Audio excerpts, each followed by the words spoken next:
The next member of Team Rocket we're going to discuss is everybody's favorite explosive artist, Deidara.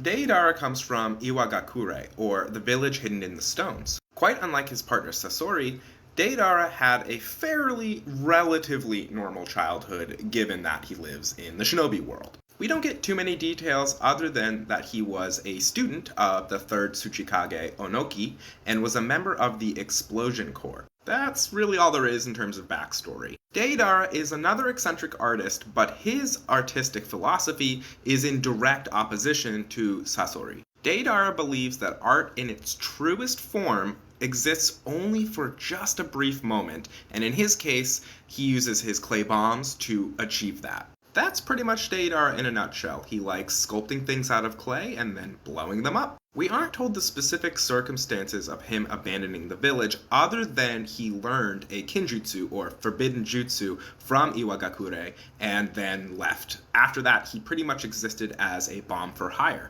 Deidara's specific talent for blowing shit up is what got his attention from Akatsuki. Sasori, Kisame Hoshigaki, and Itachi Uchiha were dispatched by Akatsuki in order to recruit Deidara for their dance crew, but like Sasori, he would rather focus on his art. Similar to how Sasori had that extra scene in the Ultimate Ninja Storm series where Conan challenged him and if she won he would join Akatsuki, the very same thing happened with Deidara in that series where Itachi, Kisame, and Sasori approached and Itachi challenged him saying if he beat him, he would have him join Akatsuki.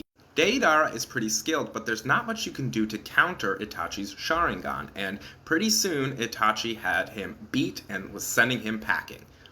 A suitcase, that is, as an official member of Akatsuki. He was partnered with Sasori, and for all intents and purposes, they got along pretty well. Sasori was predictably unfriendly and detached, but didn't have a particular dislike for Deidara, whereas Deidara had a bit of respect for Sasori as an artist, even though their artistic philosophies were opposed. Sasori being ever fixated on an eternal, everlasting piece of art, whereas Deidara thought of art as moments of brilliance. Even though in the Ultimate Ninja Storm series scene that we get of Deidara versus Itachi, Deidara recognizes Itachi's Sharingan and victory as art, he grows resentful. Deidara harbored a deep hatred for Itachi and his Sharingan and swore to one day get revenge. In the next part, we'll talk about his abilities and skills.